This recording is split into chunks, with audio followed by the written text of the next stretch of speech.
Vous avez eu peur de notre démonstration de force ici à New York. Ils ont eu peur de notre démonstration, la puissance américaine. Ils ont eu peur de ça, même ils disent, là. Non, mais on a tellement framponné. Je te jure, quand j'ai regardé la ministre Bellemonde, c'était trop beau. J'étais dépassé, j'ai dit, mais dis donc, on peut aimer l'homme comme ça.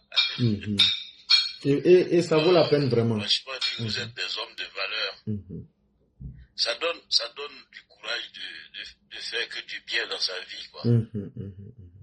Parce que vous voyez, c'est triste, un pays où on n'a pas grand effort à faire pour avancer. Il y a des gens qui croient encore que c'est en trompant qu'ils peuvent arriver. En tout cas, je félicite cette plateforme-là. Vous avez donné beaucoup. Parfois, hier, j'ai pleuré, quoi. Quand j'ai vu que tout ce qu'on se dit entre nous, là, c'est ce que je voyais. Et il y a quelque chose qui m'a marqué quand même. Humainement marqué. Je crois que je vais mourir avec ça.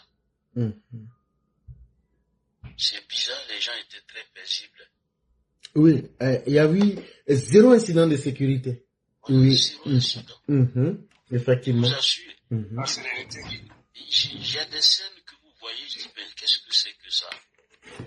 Des gens qui, quand quelqu'un demande de l'eau, tout de suite, tous les besoins étaient satisfaits comme ça, avec amour.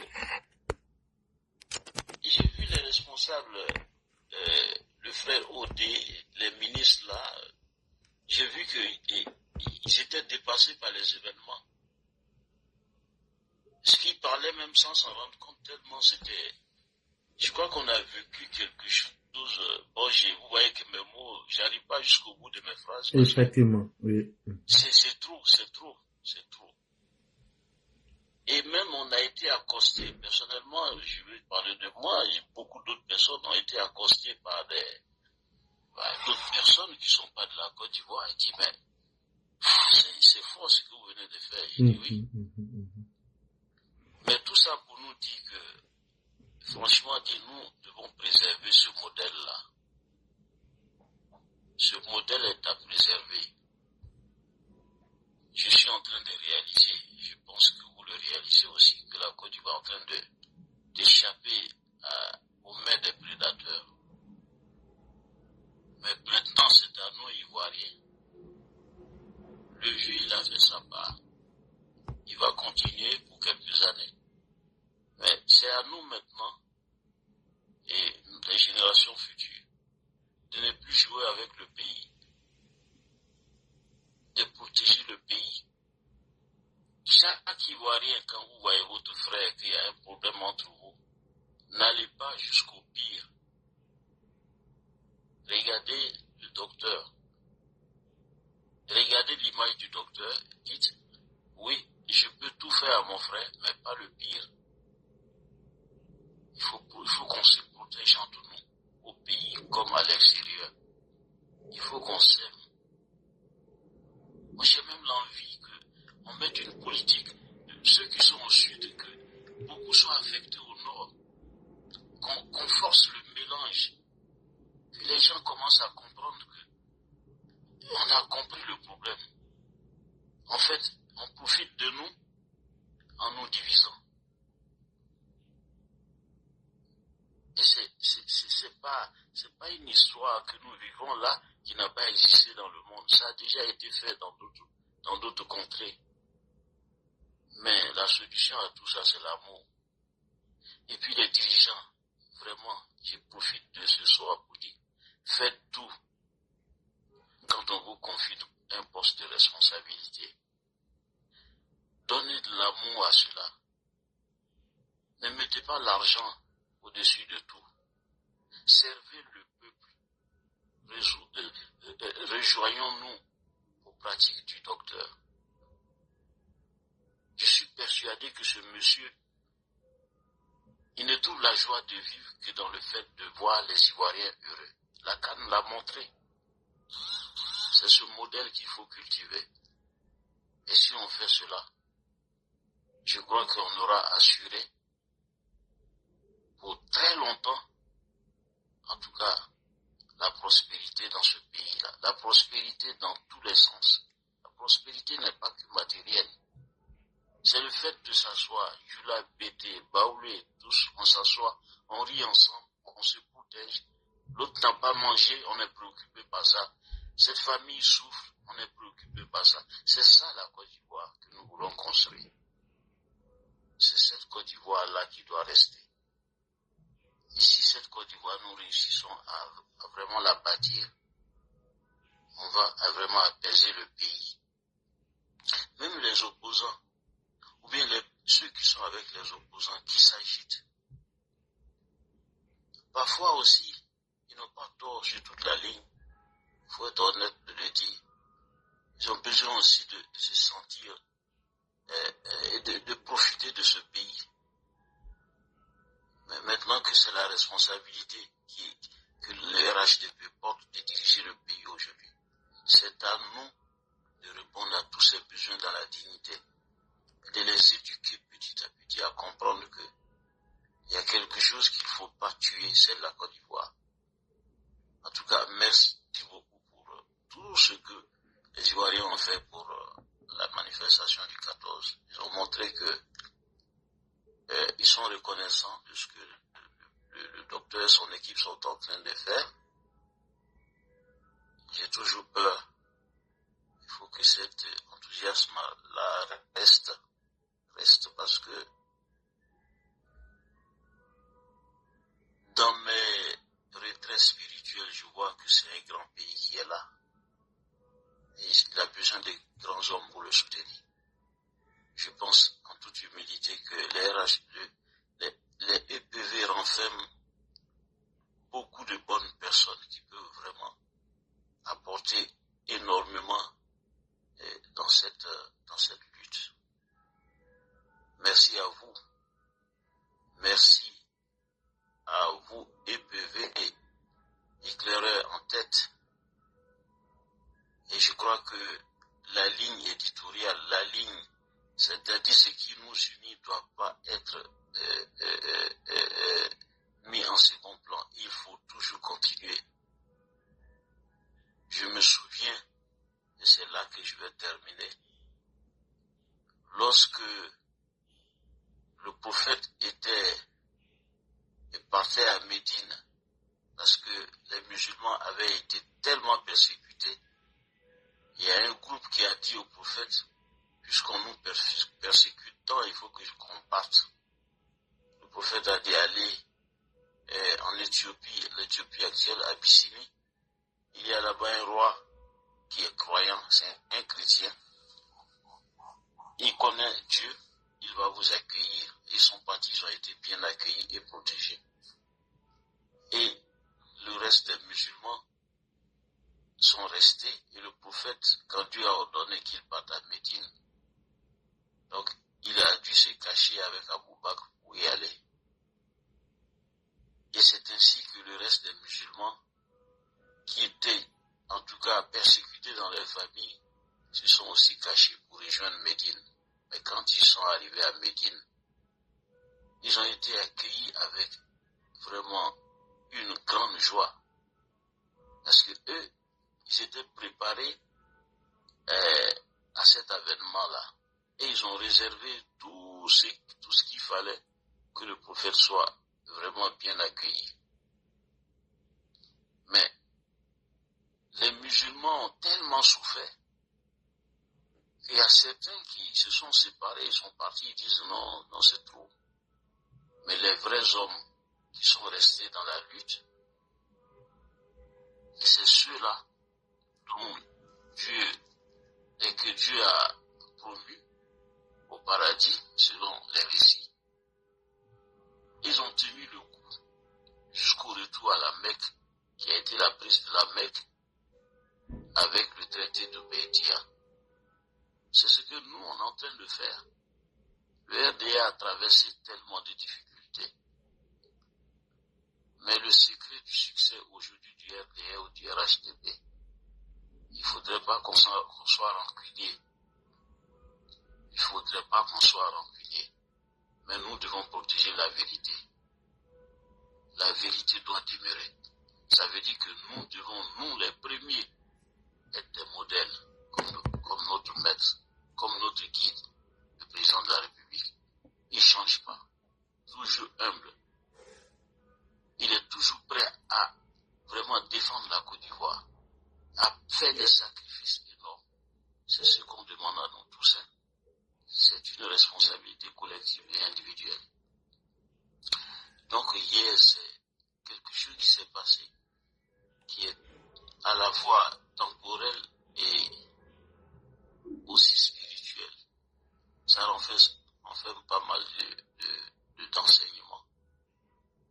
Et je ne saurais vraiment aller aux profondeurs de moi-même, parce que moi-même je suis subjugué par cet événement-là. J'aurai peut-être le temps de me reconstruire et puis de le relater en d'autres mots, pour me faire mieux comprendre et aussi pour faire passer l'information, ou en tout cas la sensation, la sensibilité qu'on veut que les Ivoiriens portent. Ce n'est pas un événement anodin. Nous sommes en train de construire une vraie et grande nation. Et c'est les EPV ont beaucoup apporté. Merci beaucoup à vous. Je vais m'arrêter là. Merci beaucoup. Merci beaucoup, cher patriarche. Et vraiment, ne vous oubliez pas vous-même aussi. Et je crois que chez vous, les musulmans, il y a un hadith qui dit que si le mal se fait, si c'est par la bouche que tu peux intervenir pour faire changer, il faut utiliser ta bouche. Si c'est par la main, utilise ta main. Mais si tu es au plus bas niveau que c'est pour détester au fond de toi-même dans ton cœur le mal, fais-le. Mais si on veut réinterpréter le même hadith, on pourrait dire à quelque niveau que chacun se situe, en fonction des pouvoirs et des capacités que nous avons une responsabilité d'apporter notre part de contribution en tout lieu et en toutes circonstances. Personne ne peut être neutre sur cette terre-là. Même quand quelque chose ne te concerne pas, au nom du droit à l'humanité, mets-toi à la place de celui qui subit l'inacceptable. Si tu ne peux pas agir, au moins désapprouve cela dans ton cœur. Et cher Père, je peux vous promettre une chose. Une fois que le pouvoir a été pris, le docteur Ouattara nous a donné la meilleure leçon. Je ne veux aucune vengeance. Combien d'hommes et de femmes dans l'histoire de l'humanité ont pu résister face à cette tentation-là? Mais le docteur Ouattara l'a réussi. Et nous qui avions été ces militants, qui sommes les exemples vivants de cette souffrance, on n'a jamais eu en tête de vouloir une volonté de puissance. Nous recherchons la justice, nous recherchons l'égalité, nous recherchons que chaque être humain puisse vivre. Mais comme vous l'avez dit, la vérité n'est pas négociable. C'est vrai que nous avons tous nos points de vue, mais ce sur quoi la société est tombée d'accord, c'est-à-dire les lois, appliquons-les à tout le monde sans état d'âme et dans la vérité. C'est cette nation-là que nous voulons construire. Et je pense que cela est possible. Parce que dans l'histoire de tout grand homme, toute personne qu'on dit, celui-là c'était un grand, en vérité, c'est aussi la quantité de souffrance qu'il faut regarder. Je n'ai jamais vu une personne dans la facilité de devenir un grand. Ça n'existe pas. Et aujourd'hui, notre plus grande force, c'est le mal que nous avons pu encaisser. Mais à notre tour, nous avions été ceux qui ont pardonné parce qu'on a la volonté de construire un monde meilleur. Et je crois que cela est possible. Et vraiment, merci à des personnes comme vous qui veniez encore pour rappeler ces principes-là. Et c'est pourquoi même au niveau des religions, moi, je suis vraiment très ouvert. J'ai dit, ne jugez pas. Qui suis-je quand le prophète des musulmans a dit au chef chrétien de l'église éthiopienne que c'était un mu'min, que c'était un croyant? Parce qu'en islam, dans votre même Coran, Dieu a dit que vous les musulmans, vous êtes devenus des musulmans, mais que vous n'avez pas encore la foi, vous n'êtes pas des croyants. Mais il dit à un chrétien que ce chrétien-là est croyant.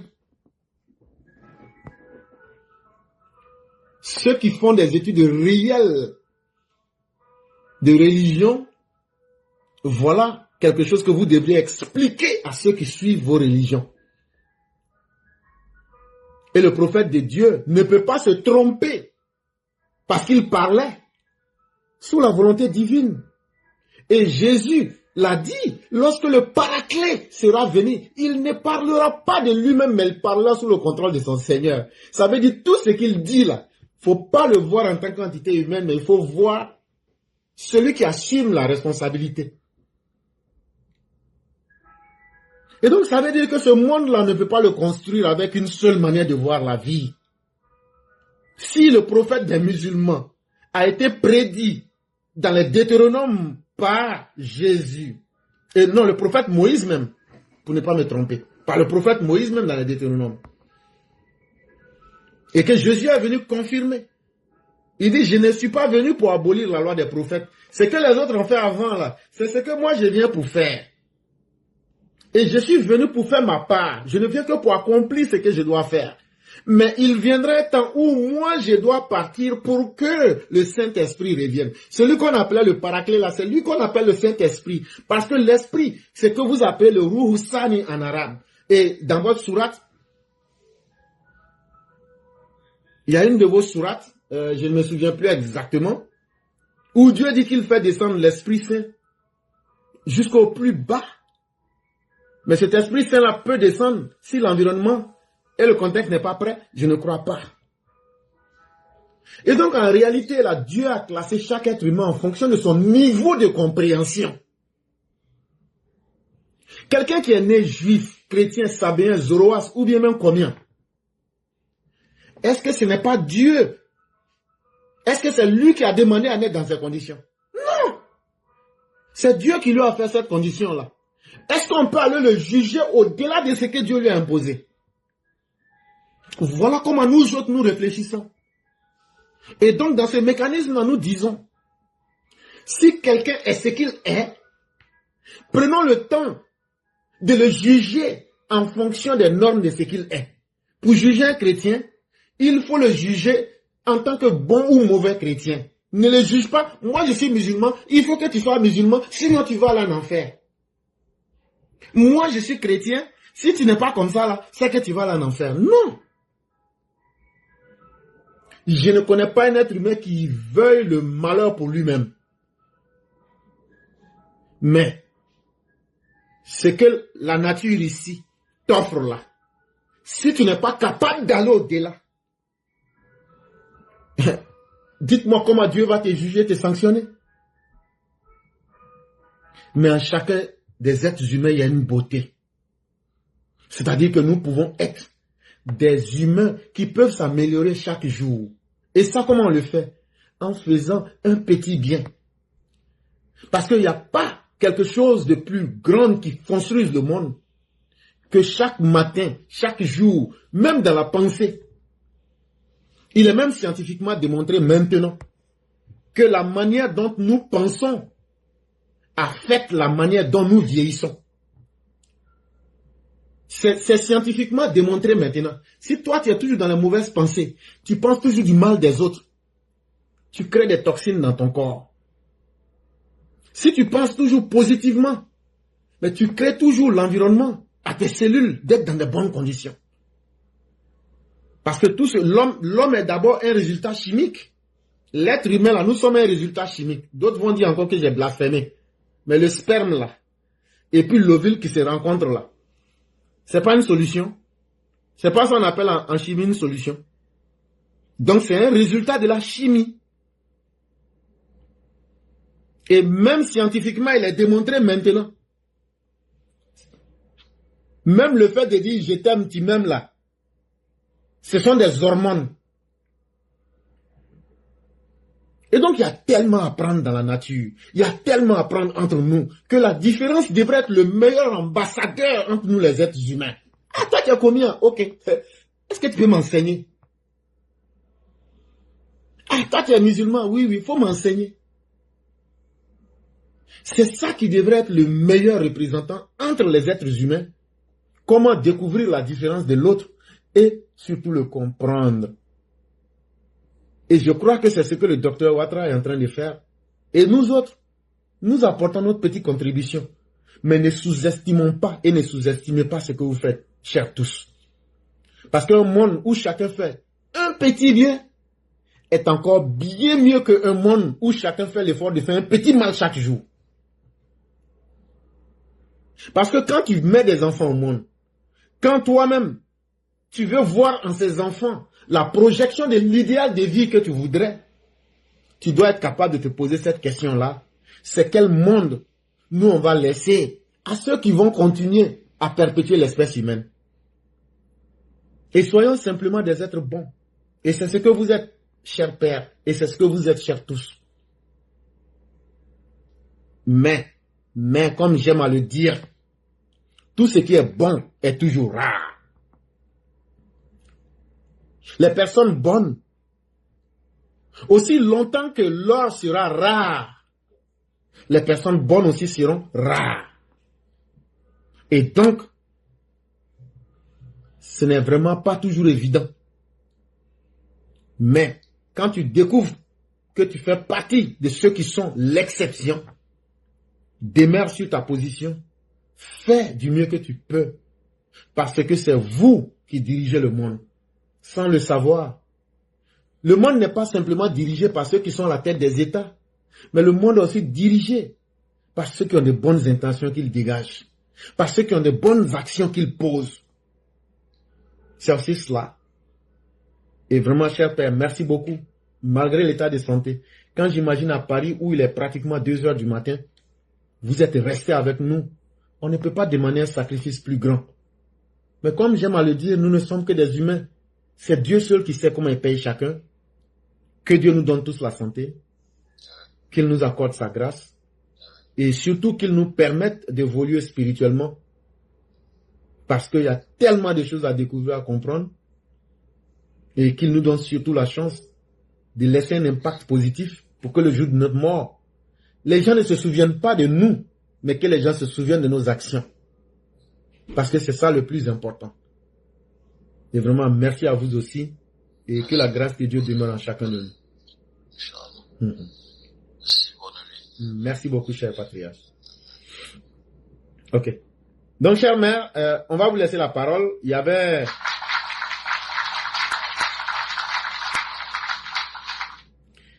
avait Koulmi qui était là. Comme disait Jean-Pierre Koudou, il demande s'il éclaira un ordinateur dans sa tête.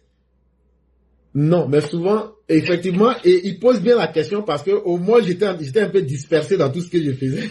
Je ne sais plus qui est venu avant qui. Parce que... Et donc...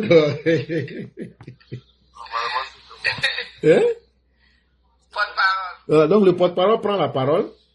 Bon, non, je sais que c'est porte-parole, mais après porte-parole, là, je n'ai plus le contact.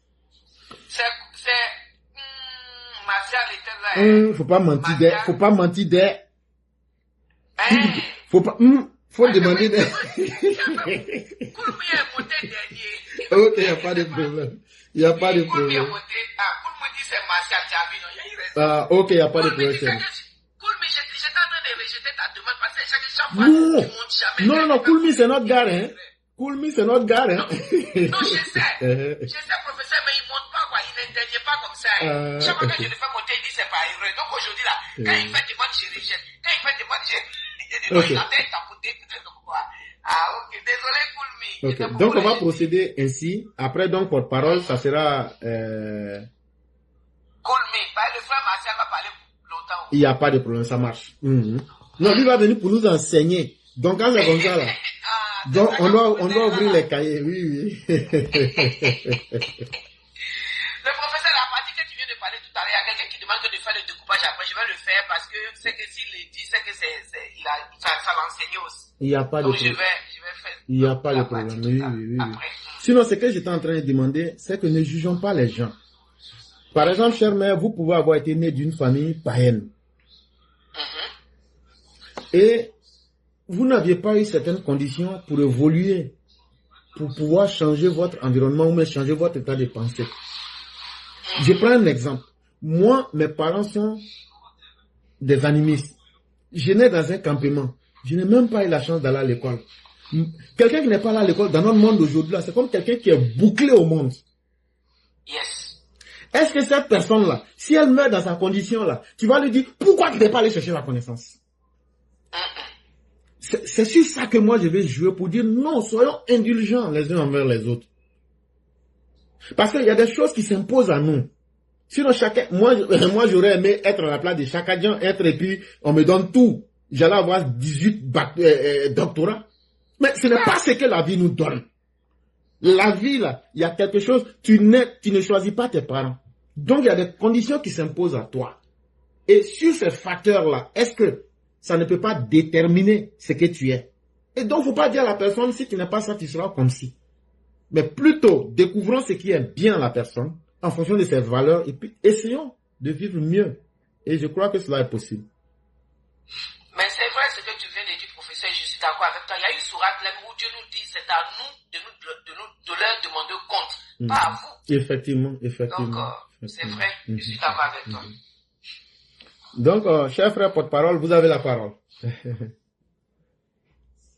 Ok, bon, on va pas aller loin, on va poser une question rapidement. Il n'y a pas de problème. Du matin, si on doit se réveiller à 5 heures.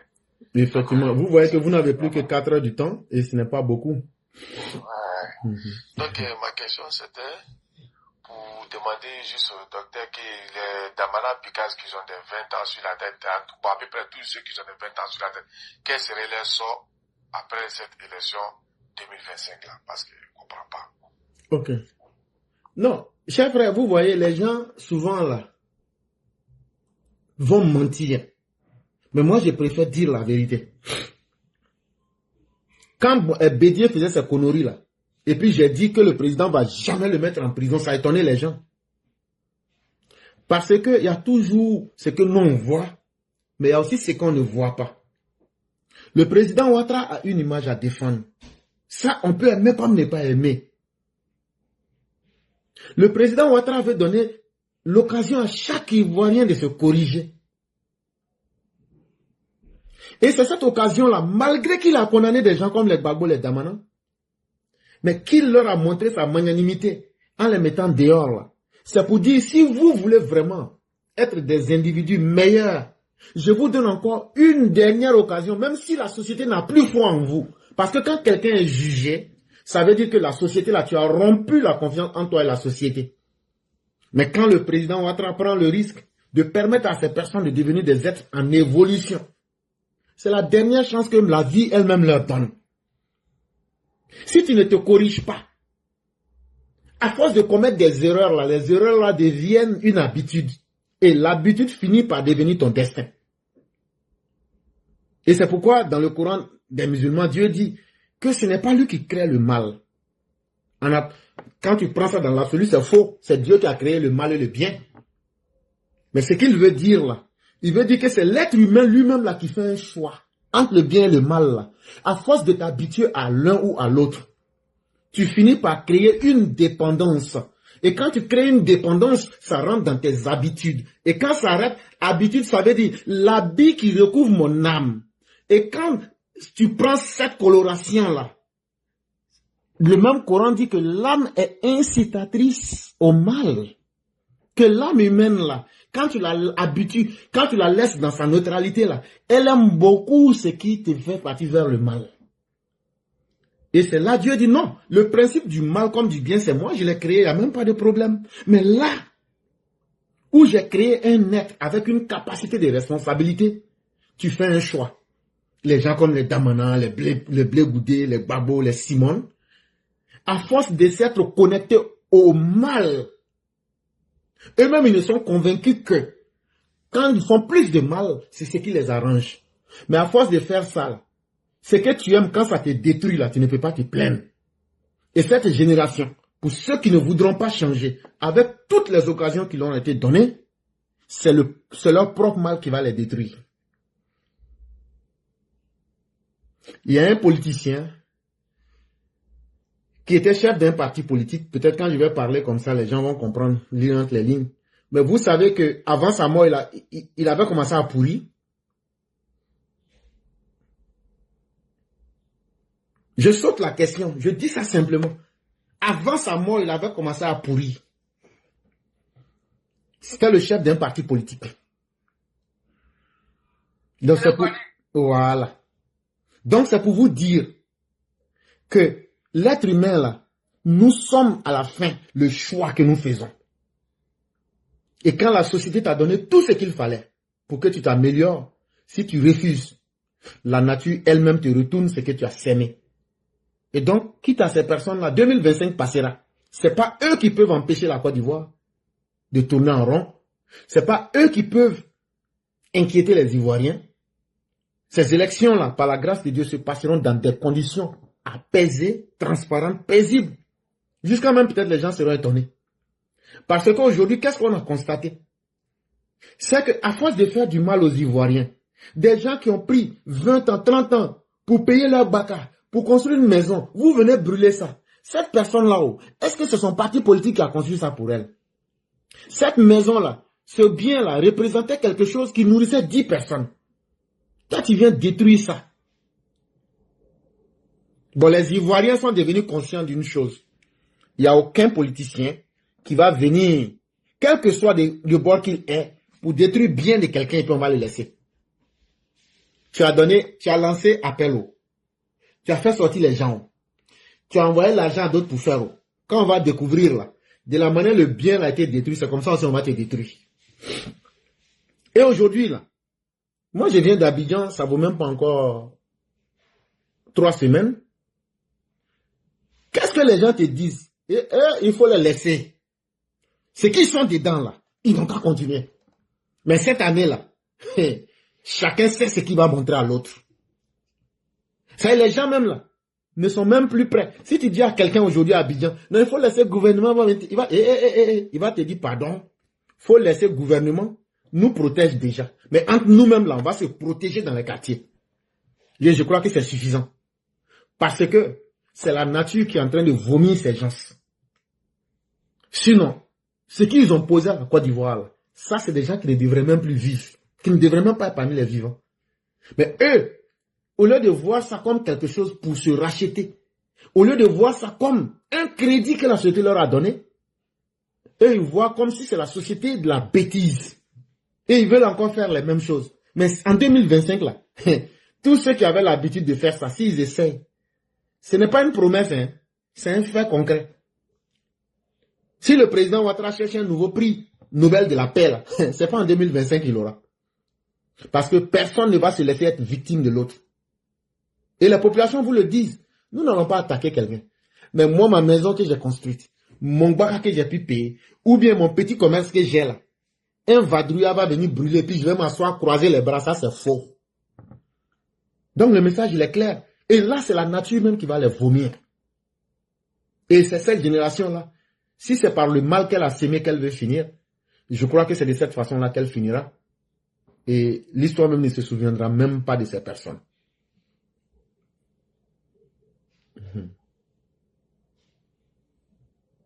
Merci beaucoup, cher docteur. Merci beaucoup. Et merci aussi avec tout le temps aussi que tu as pris avec nous pour nous apprendre encore. Merci. Il n'y a pas de problème. Et je remercie tout le monde et que Dieu nous donne longue vie, bonne santé.